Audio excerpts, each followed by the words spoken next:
Good evening. Welcome to the April 10th preliminary budget hearing of the Rockville Center Board of Education. In a moment, I'm going to ask for us to please rise for the pledge. Please remain standing for a moment of silence following the pledge in remembrance of our head custodian here at the high school, Eric Lonks, who we suddenly lost this week. Please rise for the pledge.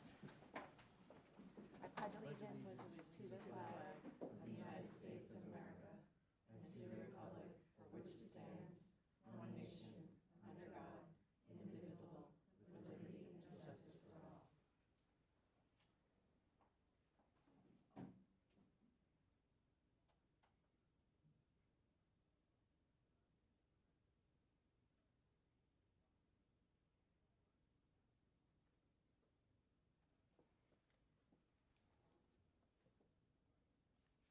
Thank you.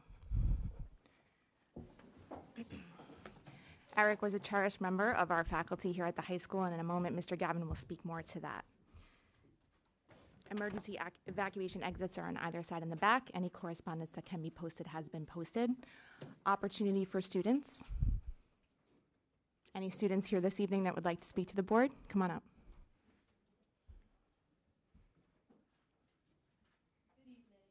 Oh, good evening. Hello again. I'm Kira Gunn. And I'm Annalise Piccioni. And we are thrilled and wanted to invite you to our first annual Southside Dance School Clinic that will be placed April 26th at 3 p.m. We are excited to share that 61 students have joined us, and we have begun designing our Southside High School Future Dancer t-shirts and developed choreography tailored to various age groups, allowing participants to experience a day in the life as a Southside Dance team member. As you can only imagine, we are thrilled and excited to share this journey with you. Our goal is to not only showcase the incredible talent our elementary and middle school dancers, but also to inspire those that may not have yet had the chance to explore dance in a classroom setting. We believe that everyone can discover a love for movement and find unique ways to express themselves throughout styles such as hip-hop, jazz, lyrical, and contemporary. We are eager not just to demonstrate what younger dancers can achieve in a short time, but also to highlight each dancer's potential with the proper guidance and training.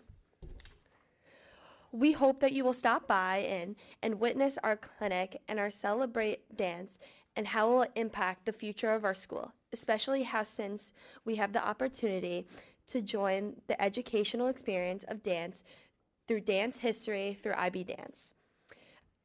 We have continued to research, attend collegiate dance clinics, and work on our own technical solos so you can see our dance through other lenses. Over the past few months, we've passionately advocated for bringing dance into our school. With this being said, for next year, we want to be recognized in our school as a varsity sport and treated like one too. We would like our team to have a competition team of 18 to 20 girls. This team would be at the varsity level, and we would hold tryouts.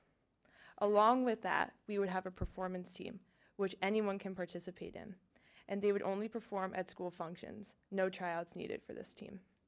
We thank you for everything you have done for us this year, and we hope for you to join us on this exciting journey. Thank you.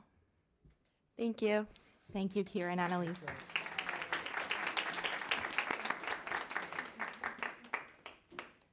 Any other students? Okay, thank you, girls. Mr. Gavin, Superintendent's report. Thank you. On Monday evening, our district was shocked to learn of the passing of Eric Lunks, the head custodian here at the high school. Eric's unexpected passing has left a hole at the heart of our high school. Eric took tremendous pride in this building. He cared for the building, his staff, our teachers, and your children each and every day. He expected things done right, and done on time, and that showed any time anyone ever walked through this building. This building was kept immaculately. He cared about this building as if he lived here, which, quite honestly, he almost did. Eric was a devoted family man who was admired for his quiet strength and pride in his work. We will greatly miss Eric, and I know that the entire district joins me in extending our condolences to his family. On a personal note, I've known Eric for the last 3 years, obviously, and there was not one thing you could ask him to do that wasn't done immediately. And I know John feels the same way because Eric not only knew what was going to be asked. He anticipated it and took care of it beforehand. So we're truly going to miss him. He really was. I know his staff are really feeling this loss tremendously, so we are going to miss him greatly. New York State 3 through 8 testing. Parents might have heard about some technical difficulties mentioned in Newsday with the current 3 through 8 assessments. I just want to clarify for our community, we have not begun. There's a large month-long window that you could give these tests in. We hadn't started our assessments yet. We had planned to start our assessments after the break. We still plan to start our assessments after the break. And that was not done on accident. We usually wait about halfway through because as everyone comes on with computer-based testing, occasionally from time to time, you can anticipate some difficulties. So while there have been other districts that have experienced interruptions in service and difficulties, we have not. So I just want to let everyone know that we have not had any interruption in terms of New York State testing, and that we're scheduled to begin that testing after the break. Newsies. I want to publicly congratulate the cast and crew of Newsies for a phenomenal series of shows last week. There was fantastic singing and dancing, great choreography to the ladies, and an entertaining time was had by all. I also wish to congratulate our 3 elementary hackathon teams from Wilson, Covert, and Watson for competing in their first multi-district hackathon competition. Although we did not win it, we made a very impressive showing for our first time out. Thanks to our principals, our stellar teachers, Mr. Duffy and Mr. Accardi, for pulling it all together. Covert now owns the district trophy for highest performer. Mr. Duffy had to go over and give it today. I was there. I got to witness the whole thing, and he was not exactly happy to give this up. Matter of fact, he was like pretty much running from the children at Covert, trying to give that up. But Covert did a great job. It's already in the display case. They put it in the display case already. And they were talking about putting lights on it just to make Mr. Duffy miss it somewhat more. But that's happened today, so we're super excited for them. And this is something we started a couple of years ago in terms of the hackathon that started as intra-district, and now we're competing against, on all the levels, we're competing against other districts across Long Island in the area of coding. That is my report, Madam President. Thank you. At this point, we'll begin the preliminary budget hearing. Mr. Gavin, we have a budget presentation first. We do. I would like to ask Ms. Rehak to go through our budget presentation tonight. We are getting close to that time where the budget will need to be adopted, so this is one of those steps, and we can go through all of our components, and of course, now is the time for us to, for the board to have questions that they can ask, and then we can open it up to the public to questions about that as well. Ms. Rehak. Hi. Yes. There we go. Yep. There we go. So, it already went back again. Hold on. I'll get it. Thank you. So tonight we're here. We're many weeks into this process. April 10th, we're at our preliminary budget hearing. We've already met and gone over all the different parts of the budget. Throughout the past couple of months, we went over the tax cap calculation. So as of today, up until now, this was the last chance to make any changes to the budget. And as tonight, it's on the agenda for adoption by the board. On May 8th, we'll have our formal budget hearing. So at that point, that's the last chance for the public to review and comment prior to the vote. And then on May 20th, we have the annual election and vote.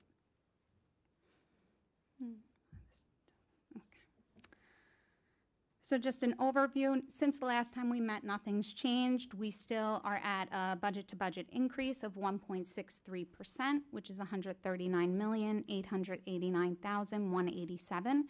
And our tax levy is at $109,240,000. That's a 2.6% increase, which is under the cap of 2.62%. The Long Island average tax increase is still at roughly 2.62%, and that was just recently reported in Newsday as well. So we're right under that, but in line with most of the other districts on Long Island. We do have facility improvements at all our schools in the capital budgets, and we'll go over them a little bit, and expanded offerings in school and after school. Unfortunately, state aid, we still don't have a final state aid budget yet. So, but based on the one house budget that did come out, we still expect an increase of 2% in foundation aid, as that was the minimum increase that they were looking at. And according to the one house, they were looking at a similar increase. And since we are a safe harmless district, that would still remain the same even if they made changes to the formula. We'd still be at that 2% increase. So I just wanted to go over our three-part component budget. This is how we're required to present the budget to voters pursuant to ed law. So when you get that budget postcard in the mail in May, it usually comes within 6 days of the formal hearing. It's also known as a 6-day notice. It's broken up into these three components: the administrative component, the academic program component, and the capital component. And this is how it's broken down. You see our administrative component is roughly 8.8% of the overall budget. We had an increase from last year of about $289,000, which is 2.41%. And mostly about over $200,000 of this increase is really coming from our insurance. We did have a 15% increase from our carrier that we're looking at from 24-25 to 25-26. We also added excess cyber coverage. We did have it in the current year, but it wasn't in the original budget. It was something we had to find the funds for to add in. So we already have it, but now it's being brought into the budget for 25-26.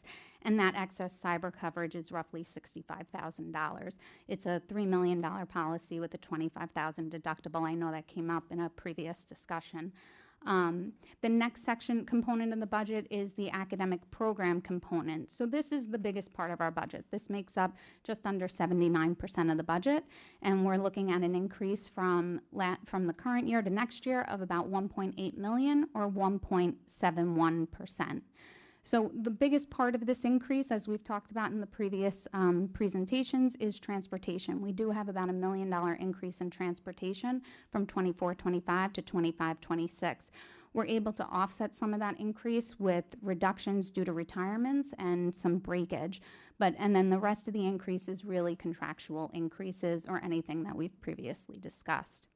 The last component of the budget is the capital component, and that has about a $108,000 increase or 0.63%.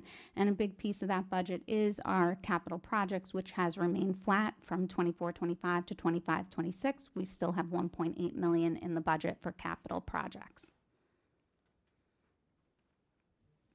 So just going over what's included in the different components, we first, as I said, the administrative component of the budget, this is really expenses related to the general administration of the district. So that includes the Board of Education, which we know the Board of Education is all volunteers, but it includes the annual budget vote that falls under the Board of Education, or the district clerk. It includes business administration, which has finance, auditing, the treasurer, personnel, legal.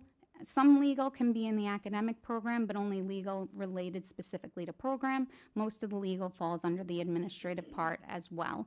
Then we have insurance, we have curriculum development and supervision, building supervision, and then any employee benefits that is directly related to personnel in this component gets allocated to this component as well. You'll see benefits in each component of the budget as they directly relate to personnel that fall under that component.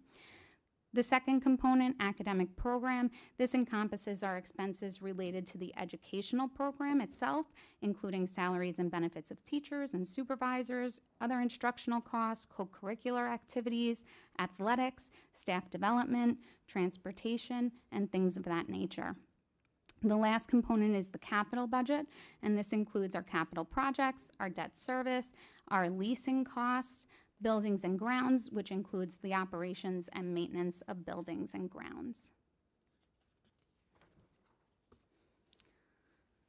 So just to go over a little bit of the tax impact and how this works. So the district sets the tax levy. We start with the tax levy calculation. We reviewed that in February as it was due March 1st to the Office of the State Comptroller. That's the first piece. We calculate what our levy limit is. So that was 2.62%. And then we come up with our budget and how much we need to balance the budget, which this year we're looking at 2.6%. Now, the next piece of that is after it then would go out, gets approved by the board, and then goes out to vote. At that point now we send that levy to the county and the town. So the county then allocates it. They allocate it among the different classes. So as you know, we have 4 classes, class 1 through 4. Class 1 is our residential homes, 1, 2, 3 family homes. Class 2 is rental. It could be co-ops, it could be condominiums, it's rental properties. Class 3 is utilities, and Class 4 is commercial, industrial, and institutional. So what the county does is they take our levy that we give them and then they allocate it based on adjusted base proportions. Basically, adjusted base proportions just represent the proportion of the total tax levy that's going to be paid by each class. So they set those rates. So I can tell you right now, the current adjusted base proportion for Class 1 is roughly 75.5%. So if our tax levy is $109 million, then they'll take the $109 million and multiply it by that 75.5%, and that's what our Class 1 is going to pay, the 1, 2, and 3 family homes, which is the majority of our community. Then they'll take that amount and they'll divide it by the overall assessed value, and that creates our tax rate. And then that's what you multiply by your taxable value on your bills to come up with the property taxes that you owe. So once we set the levy, then there's all these calculations done to get the actual taxes to each home that's determined by the county, how everyone shares a piece of that pie. Then right now I said it's 75.5% roughly right now, but we don't actually get the final base proportions or the assessments until usually early October. Sometimes we'll get them late September, but it's around that time right before the tax bills come out. And at that time, we'll adjust it, but we're reporting now for purposes of the budget, so it could change slightly from what we actually report now. But based on the preliminary information that we do have from the county, the average Rockville Center assessment is 656, which is down from 665. So it's roughly a 1.37% decrease. And again, this is assessments. This is not based on market value. It's not based on home sales. This is based on how the county does their assessment. So right now it's decreasing in the current numbers we have. Of course, some homes are higher and some homes are lower.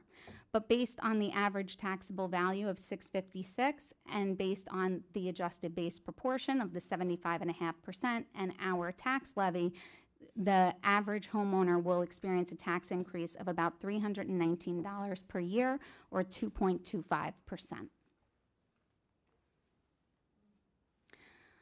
Our budget vote is on Tuesday, May 20th from 7 a.m. to 9 p.m. at Southside High School in the main gymnasium. We have the Board of Education trustee election. We have 1 seat at large this year. If anyone's not registered to vote, you can do so at the district office through May 15th. Any absentee ballots must be received by the district clerk by 5 p.m. on Tuesday, May 20th, the day of the vote. We also have the Rockville Center Public Library budget vote. That is Proposition 2 on our ballot, and the Library Board trustee election, in which there are 2 seats at large. So just a quick summary, we're presenting a budget that's within the cap, an increase of 2.6%, a budget-to-budget increase of 1.63%.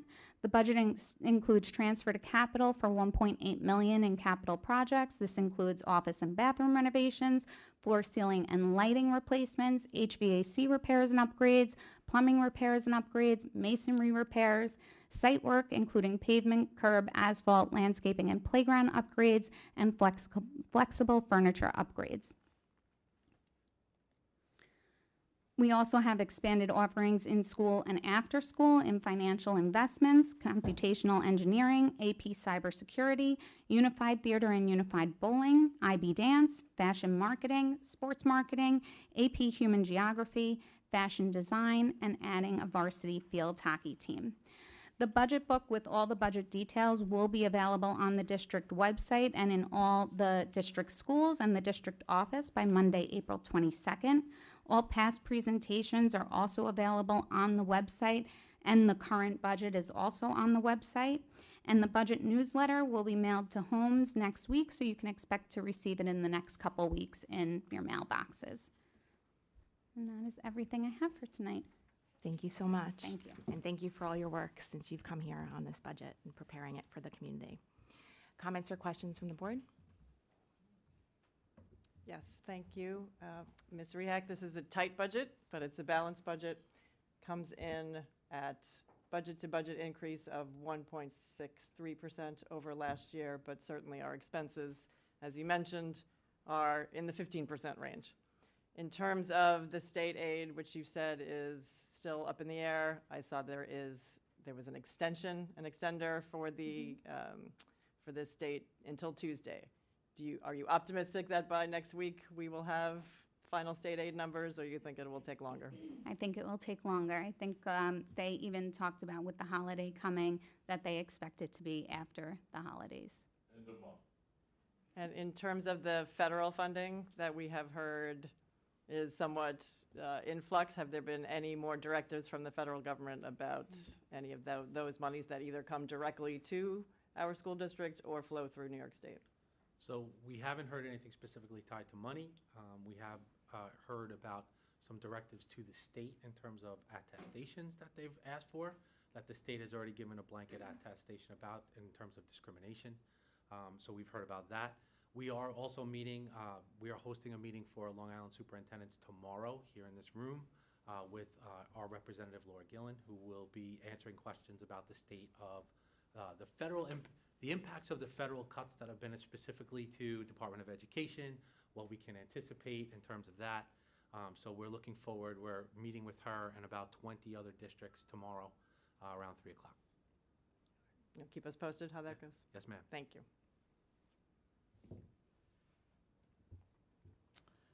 Thank you. Just a couple comments, more so than questions. So first of all, I appreciate the format. I think in particular, the chart that breaks down like where expenses fall, whether they're academic, administrative, I think that's very helpful for the public to understand like what we're really talking about when we're talking about these categories. Same with the pie chart that shows the majority of our expenses are driven by our academic program. And I've said it before, but I will reiterate, I think it's great that we've found a way to maintain what we offer, add some new things, all within very uncertain economic times at the moment, and rising costs in general. So all of that to say, I think last time we spoke, we talked about perhaps that you were planning a meeting about transportation. I'm just wondering, I think you've had the meeting already, or could you just give a little update? Yeah, we met with, everyone met at BOCES, all the Nassau County districts. We met at Nassau BOCES, and we were really separated out into quadrants. So we have participated in the BOCES bid in the past. We find we get better results through our quadrant bid. So we were seated by quadrant, and so those districts, which are all geographically in the southwest area of Nassau County, we sat together and we talked about all the different routes we have. We compiled lists of where we have out-of-district placements, where we have 1 or 2 children on a bus and we pay per seat, and maybe how we can go out to bid and kind of together, if we're somewhat near each other, like Rockville Center and Oceanside, or adding Limbrook in, or possibly Baldwin, and how we can say, okay, how many kids do we all have? Can we just go out for a bus and then pay a lower cost per student? Now, there may be other things we need to do. We may need to form a consortium. We may need to do different things so that the bus companies allow it too. So I've done it in previous districts, so it's something we'll definitely look at here. After that MOCES meeting, we met as a Southwest Quad, and we talked specifically about our transportation bid, and we talked about forming a subcommittee for transportation. I will be joining that committee in our quad, and so we'll continue to look just how we can be more efficient in how we're bidding this out and reduce costs, because the costs are just going up at such a rapid rate, and we're seeing higher student need, more out-of-district placements, and just adding to our budget at such a rapid rate. It seems something is going to have to give, given how quickly the costs are rising compared to our revenue generating options. And that doesn't even include the change to electric buses, too. That doesn't even include the costs that we're going to see over the coming years. We know we've already seen it in increases in prices. The bus company is doing that, trying to start to reserve money now for that transition, but it's going to continue to come in probably even higher increases in the coming years. So that's good to hear. Do you have a next meeting coming up, or you kind of? So we actually just met yesterday. Okay. So we met yesterday, and we meet once a month, but the next step was really, we were sending out to see who was going to be on the committee. I am going to sign up for the committee, so that correspondence will go out by the end of the week, and we'll see who joins it. We also have a transportation coordinator that does our bid, that we all, it's part of our quadrant, so that person will be included as well. That's not a business official, but the rest of the members will be business officials from the districts. Great. So could I just ask, as things develop, or if there are updates, can you just keep us posted? Absolutely. And then my only other comment or thought, are there any other things out there that we're looking to either spearhead or join, other ways of sort of creatively addressing some of the funding issues currently, or no? Yeah, I mean, we're always looking for different things. There are things we're always talking about. I mean, I always talk about insurance because we see those rates rising too, but the thing with insurance is it is a reciprocal. It was created by schools because of rising costs years ago, and it has done a lot for districts to mitigate those costs. We're seeing increases because there's been a huge increase in claims in the last few years, but it's definitely something we continue discussions always about. Well, should we go out and try and get other quotes? Should we look at, other providers? The difference is the other providers are for profit, whereas NYSER is not. So we're always talking about all those major expenses, especially as we see increases, and ways we can try and coordinate and do things together to reduce the prices. We did it a couple years ago with the special education RFP, and we'll continue to do that. That lasts for a few years, but we did that through BOCES as well, which was new. It used to be done by a district. Some of the districts jumped in, but when BOCES took it over, you saw all the districts jump in. So that was a big thing to reduce the rates we were getting from special ed providers. So there's always, like I said, we're always looking, anything we can come together and do, we're always talking about it. But as they come up, I'll definitely let you know. Thank you very much. I appreciate it. You're welcome. Thank you. I don't really have any specific questions, just appreciation for the work that was done putting together this budget, especially in, the economic times that we live in, and that it seems like we will continue to have to navigate. So thank you so much for all of your effort. Thank you. At this time, we'll have opportunity for visitors on the proposed 2025-2026 budget only.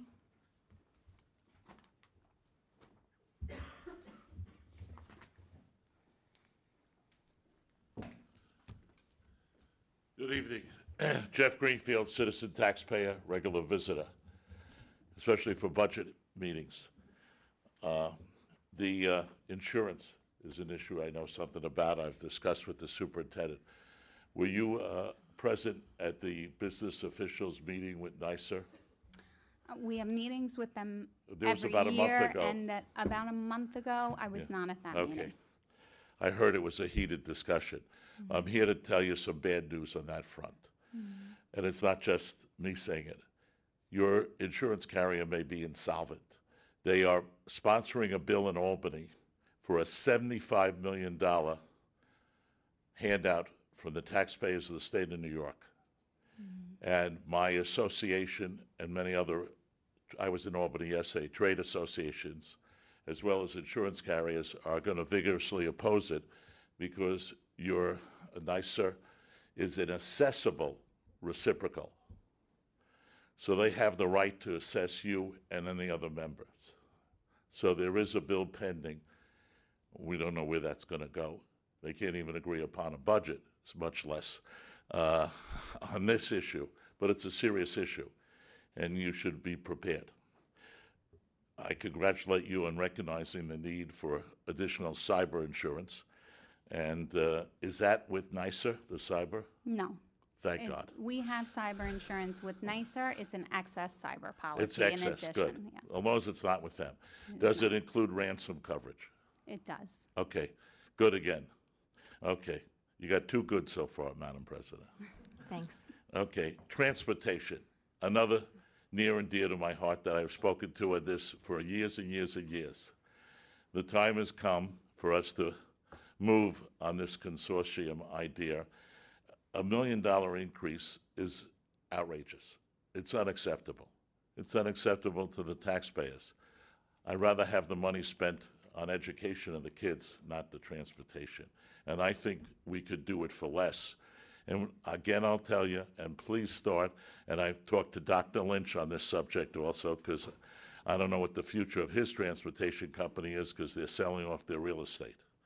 That we got that former bus garage that I spoke about on Center Avenue, and it can only be used for transportation and sits empty.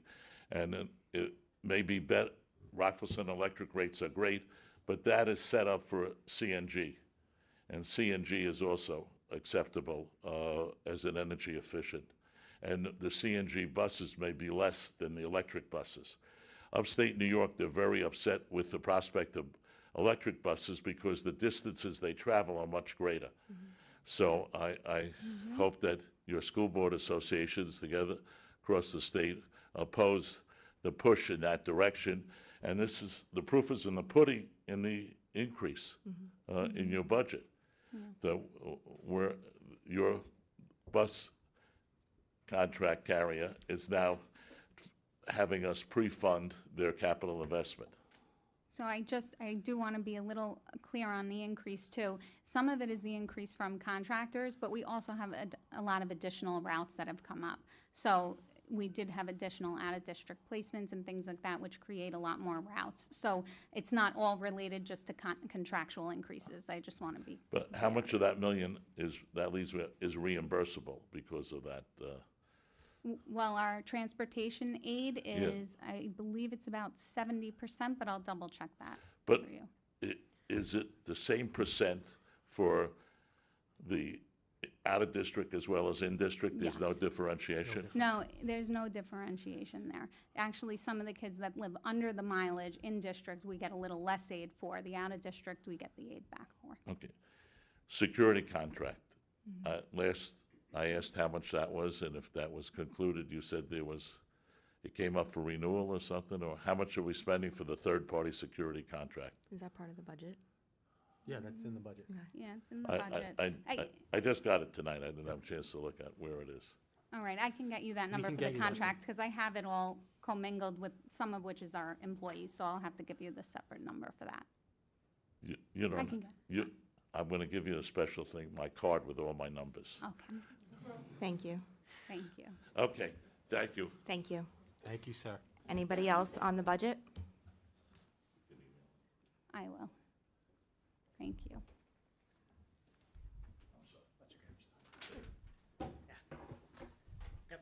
Hi, David Putterman, also, resident taxpayer.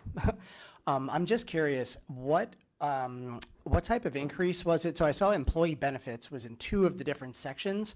What type of increases are we looking at for employee benefits, right? I'm assuming that's health insurance, et cetera?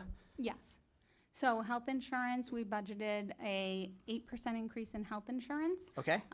Again, we don't get our health insurance rates until January, so it's a mixed rate. So while we budget an 8% increase, it's only for 6 months of the year, because the first 6 months, health insurance is on a calendar year. So we have the rate for the first 6 months. It's the second 6 months. We don't have the rate and won't get it until December. So that's roughly an 8% increase that we project based on historical Healthcare trend. increases and things like that. Sure. Correct. Yeah. Are we self-funded or fully insured? We are fully insured. We are not self-funded for health insurance. Okay. Okay. We're not self-funded for health insurance. I was about to say dental, but no, that's not here either. We're Yeah, fully no, funded. self-funding for dental's not necessary. Yeah. Okay, yeah, thank you. Thank you. Thank you. Can I have a quick follow-up to answer? Sure. Please come to the microphone. Yep. Okay, Thanks.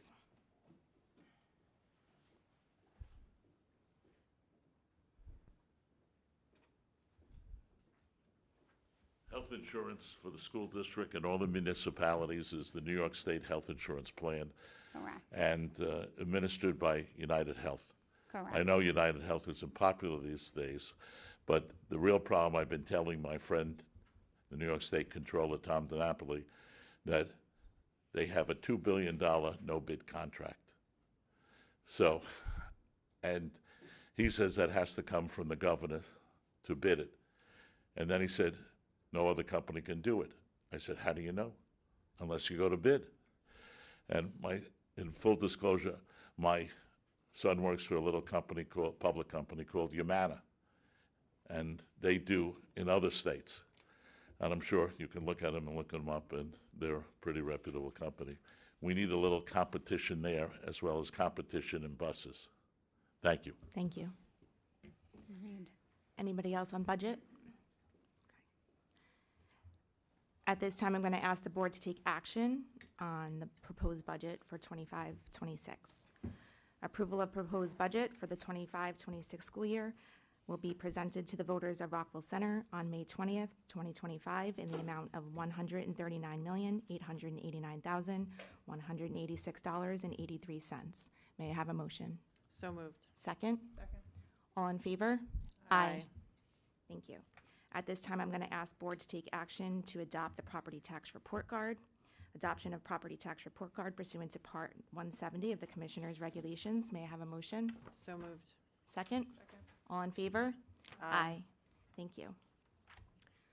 Turning to items for discussion, policies at stage 1 this evening. We have 5530, petty cash funds and cash in school buildings.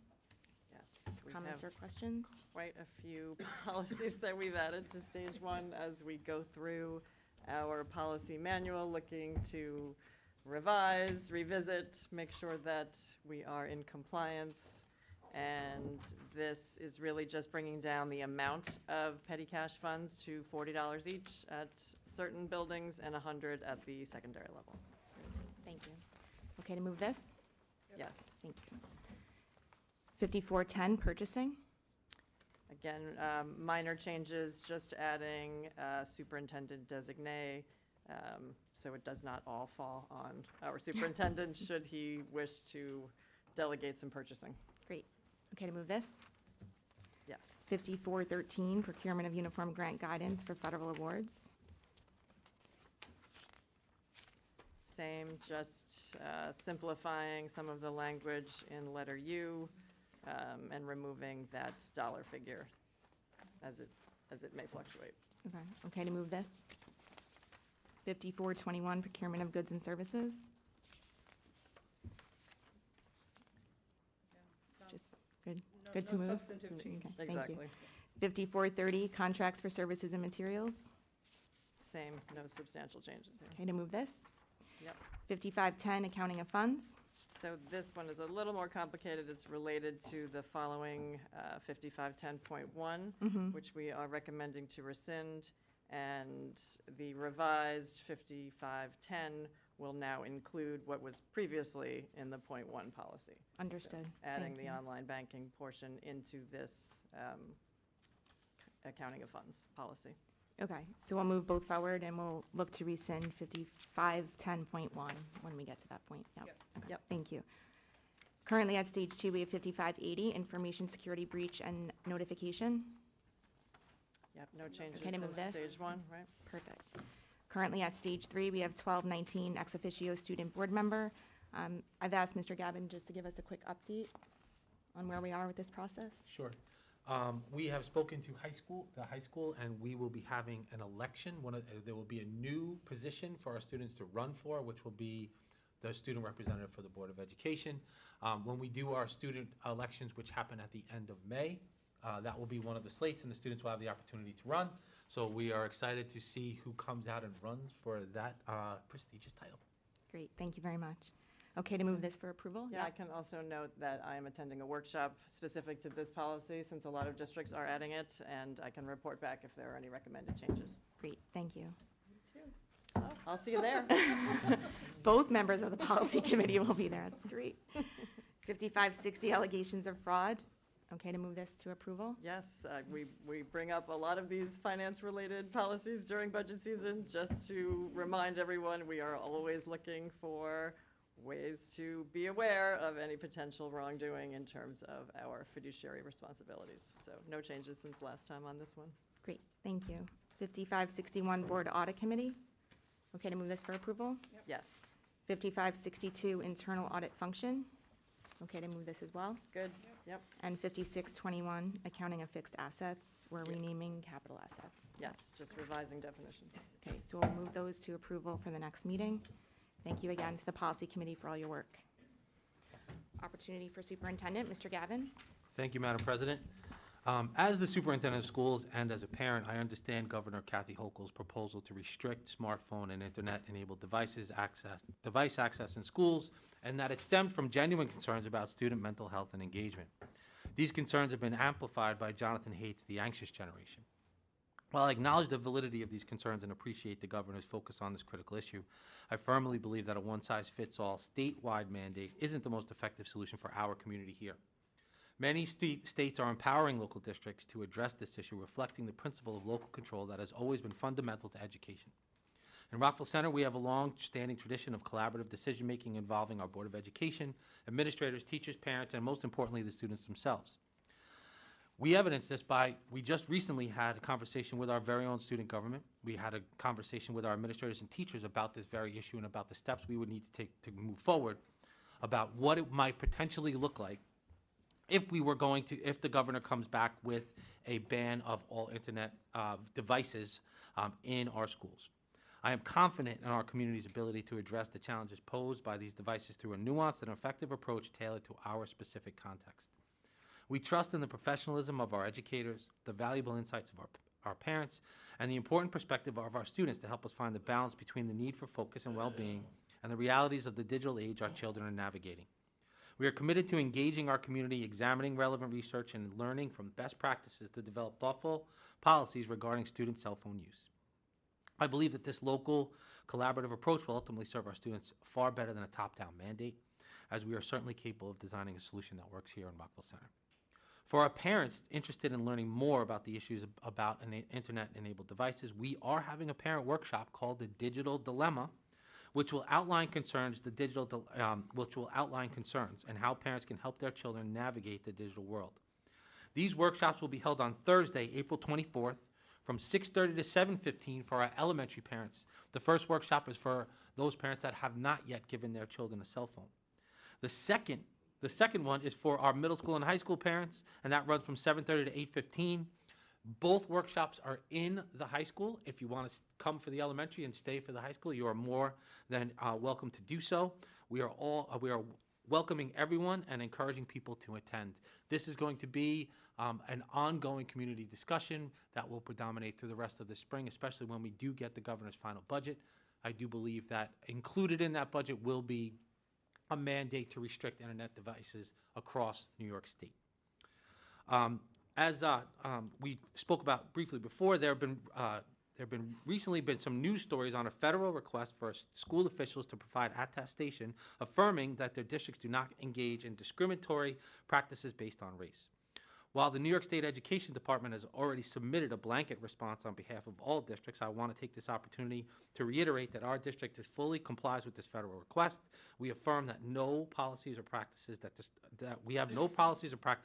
practices that discriminate on the basis of race. As I also mentioned before, tomorrow RVC is hosting about 20 local superintendents to hear from our congressional representative, Laura Gillen. Representative Gillen will provide us with an overview of the potential impact of the changes to the Department of Education at the federal level.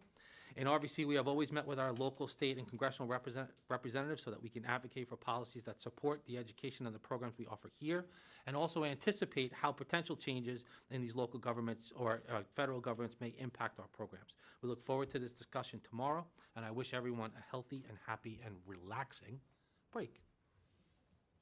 And that's my report. Thank you, Mr. Gavin. Opportunity for board members, Ms. Messier. Thank you. I'd like to start by congratulating the cast and crew of Newsies. I was not able to attend the play. I wasn't feeling well, but my daughter went twice and just thought it was absolutely incredible. And as we said, really loved the fact that it connected to that 7th grade curriculum, so it made it super personal, I think, for her and a lot of her classmates. I'd also like to thank our music department, specifically our orchestra teachers. I did have the opportunity to attend the district-wide orchestra concert, and to say I was blown away would be an absolute understatement. For those who didn't attend, at the end, they had every single member of orchestra from grades, I guess, 4 through 12 together playing music. And it was interesting because I was looking at the program and I'm like, I don't understand how they're going to do this because the middle school orchestra literally took up the entire stage. So to add everyone else in there, It was phenomenal. The music was beautiful, and I think the thing that resonated the most with me was just that idea of the risk that was taken in doing that, where we teach our kids to be risk takers. And this was a prime example of our teachers modeling, taking a risk, stepping out of their comfort zones, and in the end, making something that was just beautiful. Like, I was literally crying watching it. So thank you to them. Thank you to our musicians.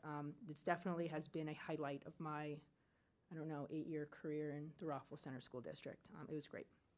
I'd also like to thank our district leadership, our stellar teachers, for bringing our students to the hackathon.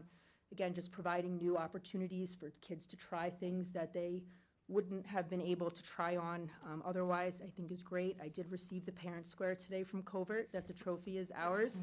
I think that probably was sent out directly after.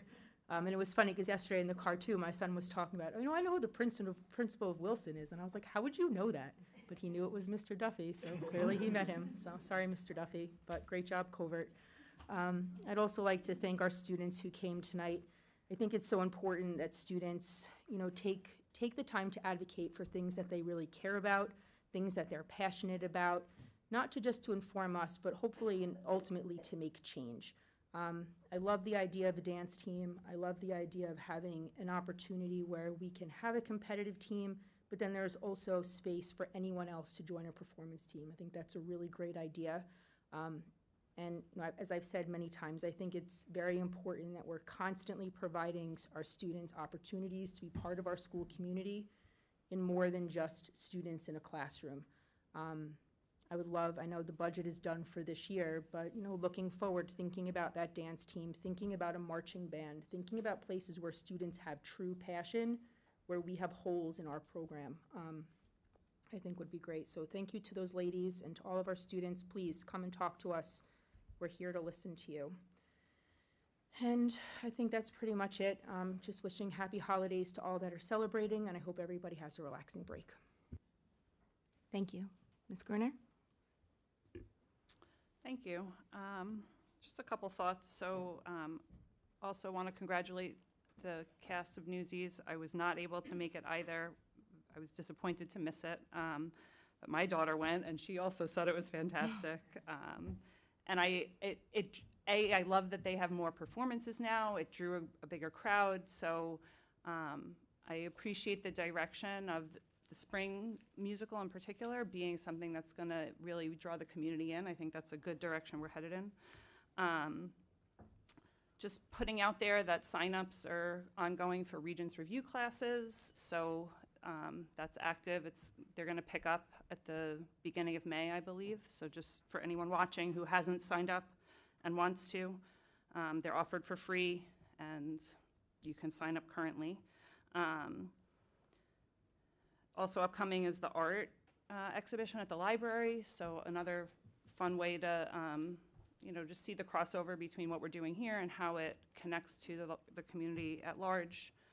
And then just a few comments on things that have come up before. So my daughter is in 5th grade and is looking forward to a month of May where she will be on multiple field trips and rarely in school. But it made me remember from last meeting how we talked about looking at other opportunities for kids. So she's so excited. They're going to Commerce Bank, and they're going to Ashoka, and they're going to the zoo, and they're going to Broadway. And there's so many things that are really making the year for her whole class.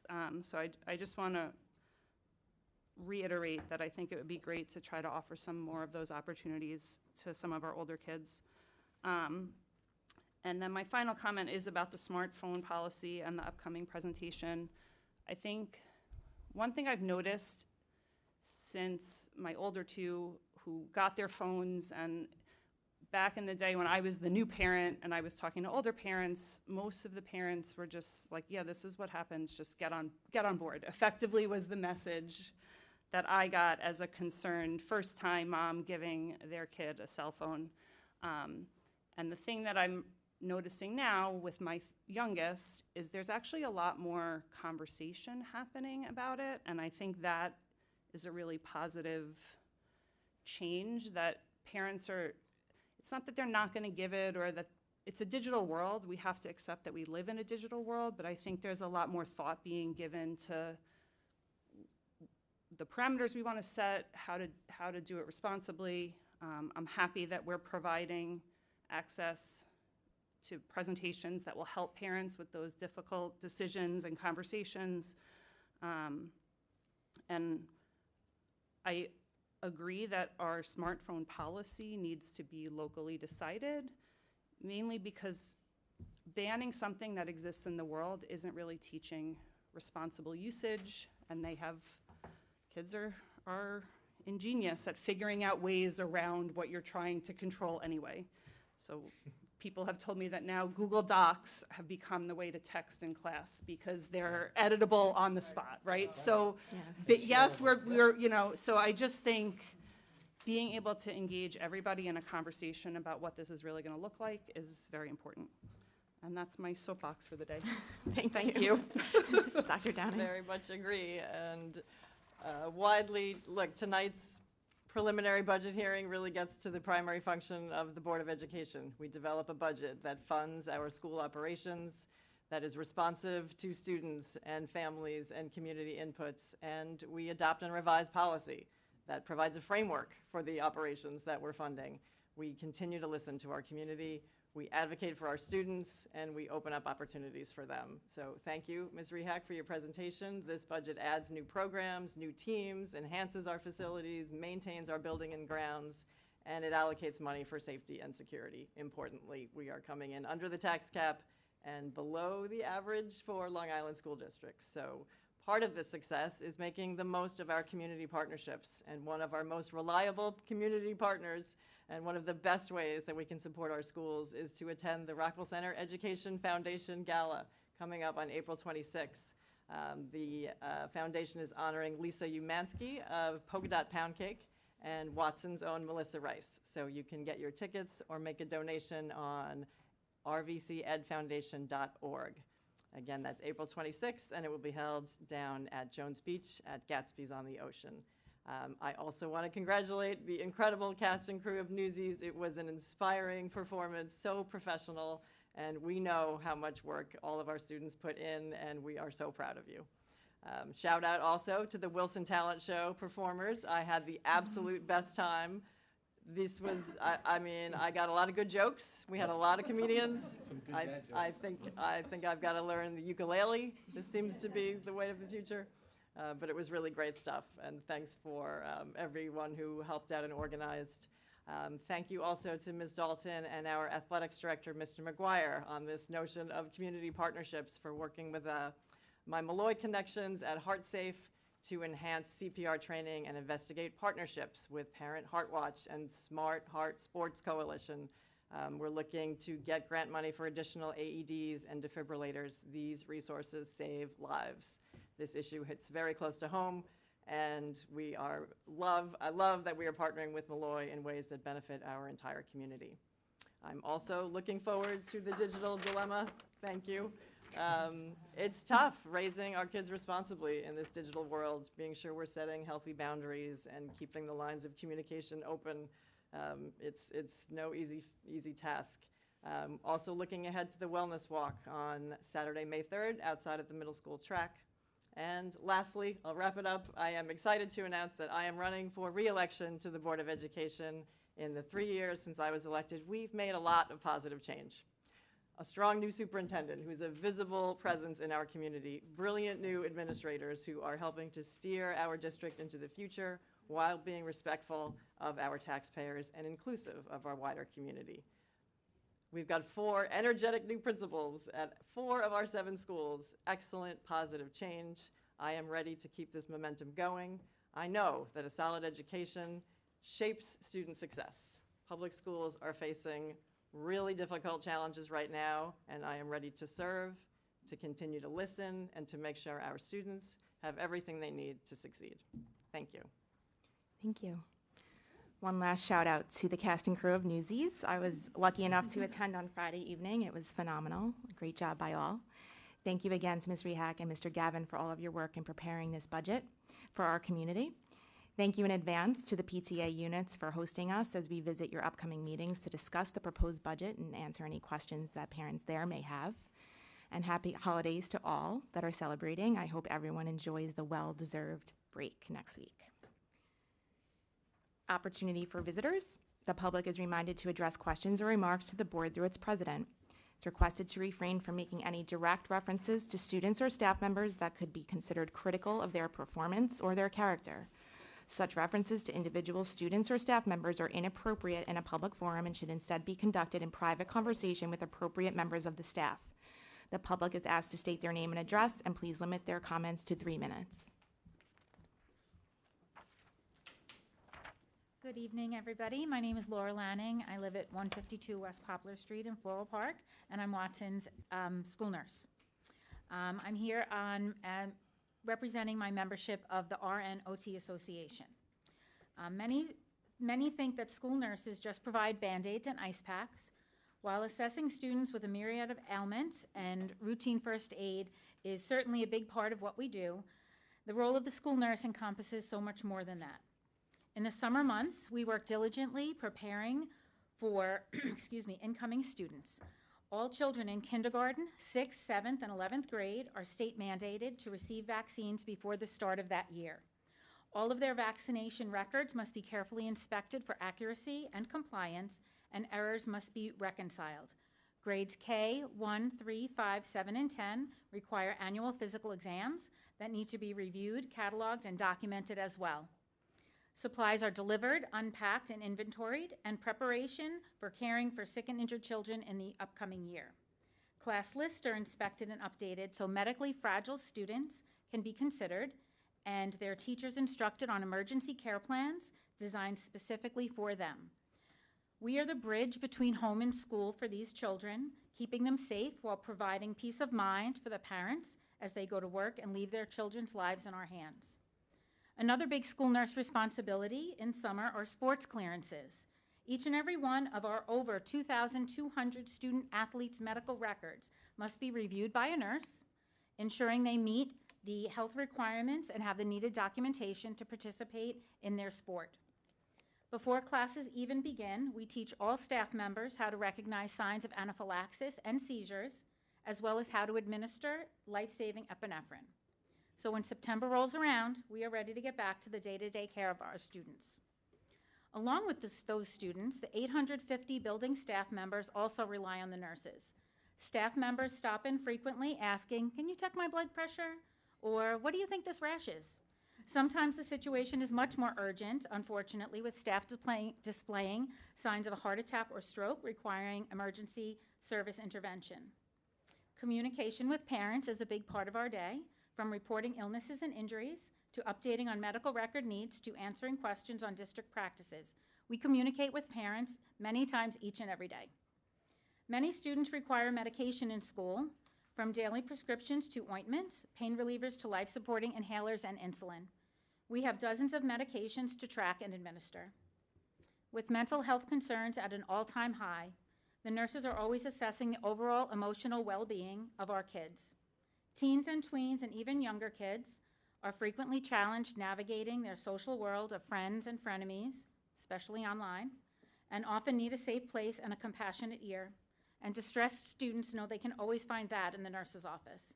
We're in tune with their mental health situations, be it relationship issues, school stressors, or more serious conditions such as anxiety, depression, eating disorders, and so on. We work closely with the social workers, counselors, and psychologists, ensuring the students get all the needed support. We, the registered professional nurses employed by the Rockville Center School District, are here for our students and our staff during the school day, at after-school activities, during field trips, and even when needed on the bus. We are dedicated to our buildings and this district, empathetic to our students, communicative to our parents, and to our coworkers. We are family. To the Board of Education, we thank you for your ear and your support. Thank you.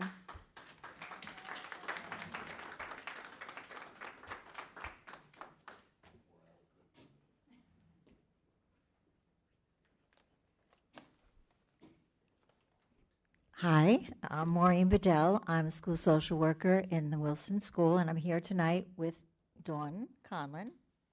Good afternoon, good evening, sorry. So I'm here to just talk a little bit about Wilson School, and I thank you for giving me this time. I just wanted to start off by saying that as educators and me, a mental health professional, we provide we are the foundation upon which our children's future lay. And I think it's important to note that today's children, they're not the same as they were a decade ago. Their minds are wired differently. We know that from all the research. Their world is faster, louder, and more complex. And so we, as educators, have evolved. We've adapted, pivoted, and pushed forward. We understand that children learn best when their hearts are engaged, and they remember best when they feel safe and seen. So we create classrooms filled with connection, curiosity, and care. We show up day after day to lay the groundwork, not just for learning, but for life, because we know when the foundation is strong, anything is possible. Therefore, I'm proud to just share a few highlights from Wilson, and I can speak to other elementary schools, so I know that most of this is being done in many of the other schools, but I'm here tonight for Wilson. So, community building events such as sports night, which is full of energy and team spirit, dance night, the talent show, which had 200 students performing music, dance, comedy, magic, and more, showcasing much courage and creativity coming up there on that stage in front of parents and families and students. Teddy and Me, which Ms. Conlon is familiar with, which is our incoming kindergartners, and their teddy bears coming in their PJs for story time, trying to get that first walk into the building to be a comfortable one. Our 4th and 5th graders really enjoyed the sneak peek of the Southside High School Spring Musical Newsies. We had a student from our own building in it, and it was very exciting. I, too, was sick on that day and couldn't go, but I was looking forward to it. We do try to have these events, and they're more than just about having fun. They're really there to help students feel that they're seen and that they're supported and they're celebrated. We have a variety of students' clubs, many more than I'm going to mention, because as somebody was mentioning them, I know that I didn't have them on my list, but I remember the commerce and different things that the schools have done. But we have the Mile Club, the Learning Through Movement at Wilson, the Earth Club, the Student Government, where leadership begins early, the Tech Club, the TED Talks, the SAD Club, where we have older students going into younger students' classrooms and teaching them social skills. Safety Patrol, where our 5th graders help with the arrival in the mornings. Academics in Action, we have hands-on learning, and just a snapshot is our 1st grade is starting animal research projects through Stellar. Students learn to gather information from books and technology. Then they write a nonfiction report with diagrams. It's hard to believe that in 1st grade they're doing that, but they are. 2nd grade wrapped up its incredible biography study where students learned about real-world change makers like Walt Disney, Clara Barton, Milton Hershey, and Jane Goodall. They created biography posters and wrote original pieces. They're currently diving into the land of Inch through the Math Investigations program, and soon they'll begin the fairy tale unit, complete with a fairy tale ball in a transformed gym where students get to dress up in their favorite characters for a magical celebration. We have Innovation and Enrichment, which fosters creativity, critical thinking, and real-world problem solving, which is vital today. Our students competed in the hackathon, as you have already discussed. Wilson came in 1st place for logo. Woo! Jim's excited for at least that. And the banners were also 3rd place, all designed by the students themselves. Their teamwork and sportsmanship was outstanding. In math, many classes visited the Thinking Classroom, where students work in small groups on vertical whiteboards, solving problems they have never been explicitly taught. This model builds independence, perseverance, and deep problem-solving skills. We have small group reading literacy for all. Our small group reading model is central to the literacy instruction, where in K2, students engaged in foundational skills and thematic units. In grades 3 through 5, they read novels and explore text through discussion. All students receive small group reading 3 times per cycle, ensuring instruction meets each learner's needs. We've seen that this targeted support is helping students grow as readers, and more importantly, even than readers, is to become thinkers. Our assemblies and field trips, we've already mentioned the Ashokan and all the things all the 5th graders do, which 5th grade is the best time. I wish I was a 5th grader. Learning extends beyond class. Skip? Okay. I just wanted to mention the walking field trip and the Colonial Times and the Star Lab and the Tillis Center visits, which are all great. So thank you for your time, and just want to, give kudos to Wilson School and its staff. Thank you. Thank you, Wilson.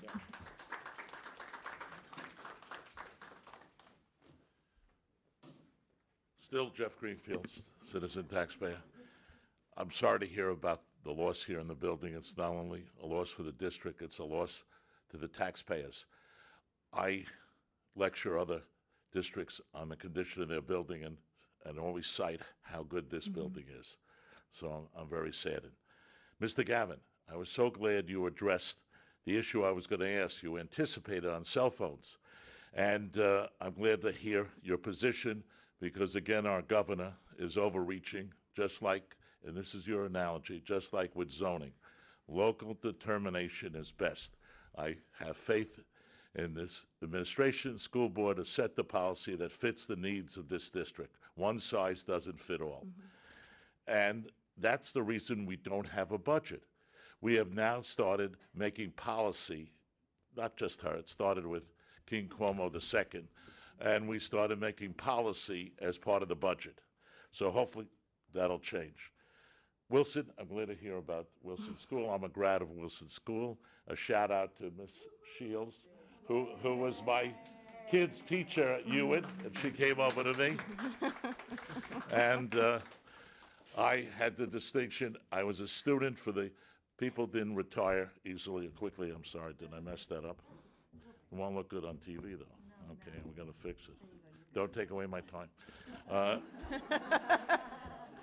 So at Wilson, I had the first and second principal in the history of the school, and Mr. McDonald, we used to love to go trick-or-treating at his house. He lived in town. His daughter arrived on the board of Malloy College when I was college. She was the president of a life insurance company, and I reunited with her. I think the student rep is a good idea. I was the unofficial, unrecognized, and unwanted student rep at school board meetings at age 15. So I hope you embrace that, because it's good for you to hear from people on the ground here what's going on. And thank you for your campaign speech. It was very nice, Dr. Downey. Happy Passover, happy Easter to everyone. Thank you. Okay.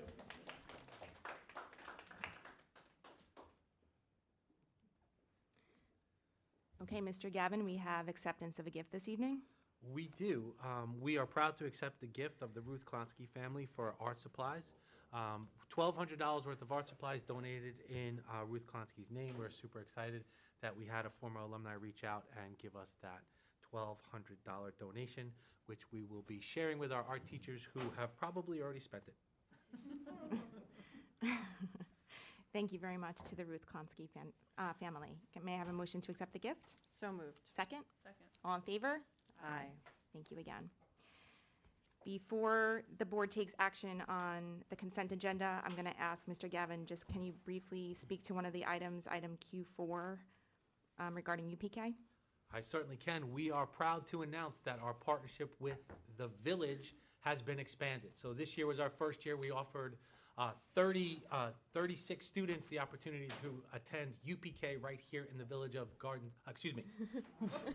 Village of Rockville Center. Yep, don't stop. Gavel. Right. In the Village of Rockville Center, in the rec, we offered that for the first time this year.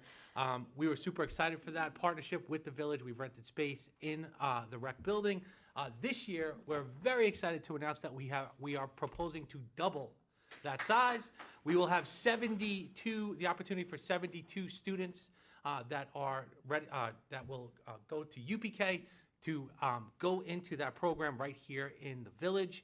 The other important thing for our young parents out there that they should know is that this year we've also entered into an agreement with the Village to provide, again, the JCC will provide it for a fee, before and after care, which has always been a big component and a big concern of our families for our younger students. So this year, again, we want to thank the mayor and deputy mayor, but we really want to thank Nancy Howard as well.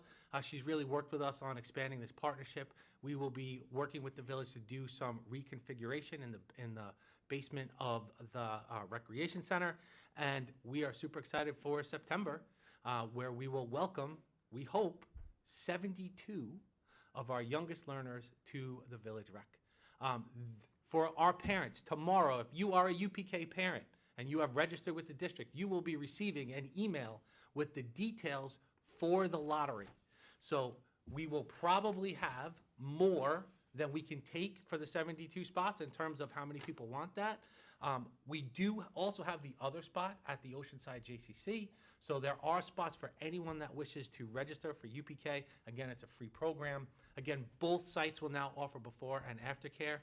I will tell you this, while the rec is closer, the JCC does have a pool, and the kids swim down there. So if you're interested in getting your little tot down there to swim, they definitely do have that, and I've seen the swim class. It is quite something to behold. But the lottery will take place after the break. That email will go out tomorrow. If any parents have any questions, please feel free to reach out to myself, to Ms. Dalton. We are more than happy to answer any questions about the program. And again, this is a cooperation with the Board of Education, the Village Board, the Village Administration, our administration, trying to work together to create opportunities for kids. This is exactly what we want when we talk about being a community organization that exists for the community with other community organizations. So kudos to everyone involved. We're super excited to get our little guys started in RVC Rec next year. Thank you. And on behalf of the board, we thank everyone in the village involved to make this happen. May I have a motion to approve items 01 through Q10? So moved. Second? Any questions? All in favor? Aye. May I have a motion to adjourn? So moved. Second? All in favor? Aye. Thank you, everyone. Our next meeting is April 24th, and that will be a public works session. Have a great evening.